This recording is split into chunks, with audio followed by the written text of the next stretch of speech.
Welcome to the late 90s, the glorious era of Furbies, brick-sized cell phones, and internet connections that screamed at you every time you tried to log on. And right in the middle of all of that chaos, the original Pokémon games landed on the Game Boy and basically took over the world. Now, remember, this was a time before wikis, before YouTube walkthroughs, and before you could Google how to evolve Pikachu and get thousands of answers in a matter of seconds. Back then, game knowledge spread through one of the most unreliable sources on the planet: kids on the playground. So, naturally, rumors went crazy. And Pokémon, oh boy. Pokémon was the king of playground mythology. Honestly, some of these rumors were so widespread that they might as well have been lore. And weirdly, one of the rumors in particular helped Pokémon more than any TV commercial ever could. One legendary mystery: Mew. One of my favorite stories from the development of the original red and green versions is that Mew wasn't even supposed to exist in the game. Seriously, it wasn't meant to be a full-fledged Pokémon at all. But after the dev team removed their final debugging tools, they realized that they had about 300 bytes of free space left. Most people would just shrug and move on, but programmer Shigeki Morimoto said, I'll just throw a whole mythical Pokémon in there, why not? He added Mew literally 2 weeks before the launch. Did he tell his bosses? Absolutely not. They had no idea. Mew was originally meant to be just a spooky note in the Cinnabar Island journal entries, foreshadowing Mew 2. That's it. But then players actually started finding Mew in-game, and the Pokémon Company at first remained silent.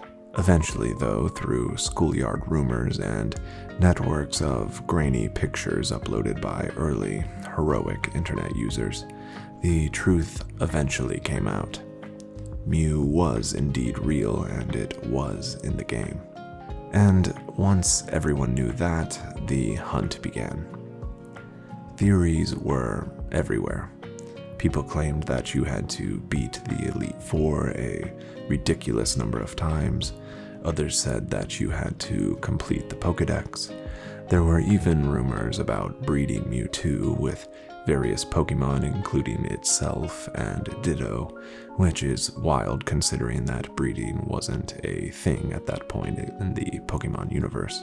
But the biggest rumor of all, the one that practically defined 90s Pokémon culture: the truck.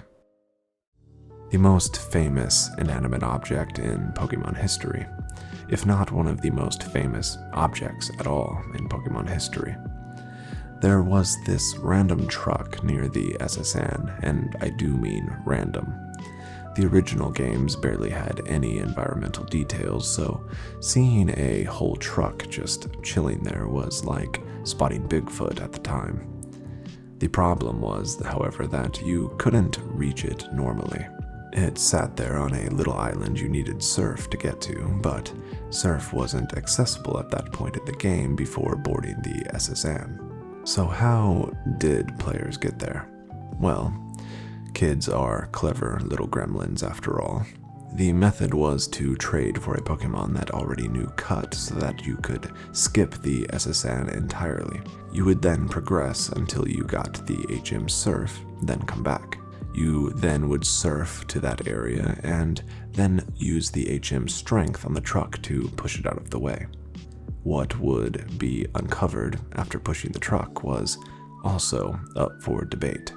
Some stated that a Pokeball containing Mew laid under the truck. The more popular theory, however, was that there was a staircase that would be uncovered. The staircase, once again, led to a plethora of rumors, including a secret Team Rocket base, a Mew in a Team Rocket base, or a Mew inside a Team Rocket base inside another base.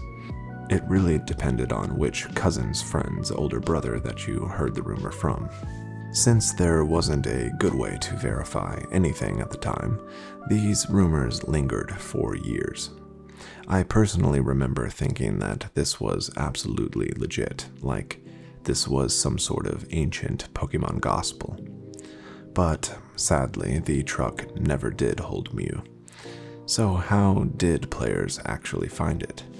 Once the dust settled and the truth eventually came out, Mew was discovered to be available because of a glitch. Yes, a bug. Just a good old-fashioned programming mistake. But hey, the glitch worked, and suddenly anyone who had a copy of the game could trigger a Mew encounter with a little trickery. Not nearly as glamorous as shoving trucks around or infiltrating secret rocket bases, but much more reliable. So, if catching Mew was merely a result of a glitch in the game files, what did the truck actually do? The answer is nothing. Not a single thing. The truck was just, in fact, decoration. A strange and one-of-a-kind decoration, but decoration nonetheless. According to the devs, they just tossed it in to make the area look less empty. It's funny that such a light-hearted addition created such a whirlwind of speculation. Players who did in fact make it to the truck using Surf were extremely underwhelmed, but the legend continued to live on.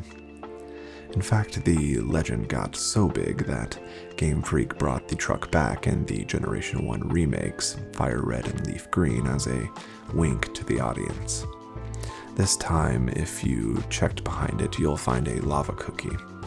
Not exactly a mythical Pokemon, but hey, it's something. They even referenced the rumor in the Pokemon XD Gale of Darkness game with a joke, stating that there is no Pokemon under the truck. Maybe you'll just find a muck. Peak comedy. So yeah, the whole truck rumor ended up being nothing more than a big, fun misunderstanding, but honestly, that's what makes it a bit special. It's a little time capsule into what gaming was like before everyone had the internet in their pocket. It was messy, at times hilarious, and it ended up being one of the most charming pieces of Pokemon history.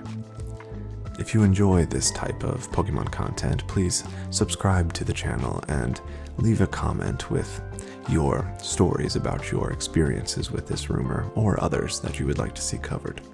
Until next time, thank you so much for watching. Have a great day or night.